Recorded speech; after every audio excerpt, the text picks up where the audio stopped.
Bakit mo pinasok yung pagiging content creator dito kay Facebook? Dahil ba sa nakikita mo sa paligid? Dahil yung mga malalaking content creator ay kumikita nga po ng malaki at sabi rin po ng mga taong nakapaligid sa atin. Ang Facebook guys is para rin tayo nag-aaral. Sa kagustuhan natin na magkaroon tayo ng diploma, lahat ay gagawin natin. Kahit di po tayo nag-aaral, blackball tayo, nangungupia lang tayo sa kaklase natin. At kapag panahon na po na magbibigayan ng grades ay tayo ay bumagsak, babayaran po natin o manunuhol tayo sa mga teacher para po tayo makapasa. Ganon din po kay Facebook. Dahil ang requirements lang naman po dito, unang-una yung followers para po tayo makapasa sa kanyang requirements at mamonetize ka po. At doon po sa ating mga content. Anong ginagawa natin? Follow to follow, count me in, paangat, reels mo, watch ko, watch mo, that's it. Sasali tayo sa mga grupo. Para lang nun, mapuno nga yung requirements para po tayo makapasa. Ang tanong, noong estudyante tayo, nagkaroon tayo ng diploma. Kaya ba nating ipasa sa board exam? Hindi tayo nag-aaral eh. Lahat ginawa lang natin sa mga shortcut, sa mga hocus-pocus. Ganon din po kay Facebook. Na-monetize ka, nakapasa ka. Ang tanong dyan, paano ka kikita ngayon? Dahil yung mga followers mo, nanggaling sa mga pangat. Lahat po ng mga video na pinapanood ng araw, galing po sa mga grupo. Wala kang legit na manunood talaga sa'yo.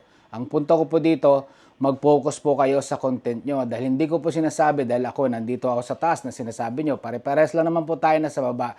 Huwag nyo pong titingnan yung dami ng followers ko. Dahil guys, ang tinuturo ko po sa inyo, yan po ang tunay at tamang formula para po kayo ay umangat dito kay Facebook. Para po kayo ma-monetize, para po kayo ay magka-earnings at para dumami ang followers nyo. Content is the key. That's it. So ngayon guys, kung hanggang ngayon nasa isip mo puro pera, hindi yung pagiging content creator, wala ka mararating. Sinasabi ko sa inyo dahil madidepress lang po kayo bandang huli. Dahil hindi naman po ganun kalakihan yung kikitain mo dito kay Facebook unless na mag-viral ka at maging famous ka na talagang magkaroon ka ng magandang community. Kaya napaka-importante po guys, maganda yung content mo, meron ka mga legit na followers na talagang nagpa-follow sila dahil sa content mo. Kaya po, muli ko pong pinapaalala sa inyo, content is the key.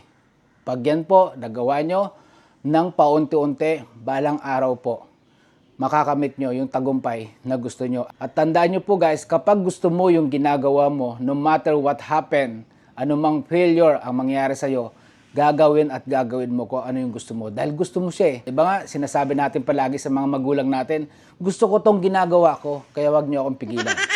So, ganun din po ang i-apply nyo dito kay Facebook. Gawin mo kung ano yung gusto mo, pero dapat naayon sa policy ni Facebook para meron ka mararating. So, bumalik po kayo dito kay Nutnut Palaboy dahil dito may natutunan ka na.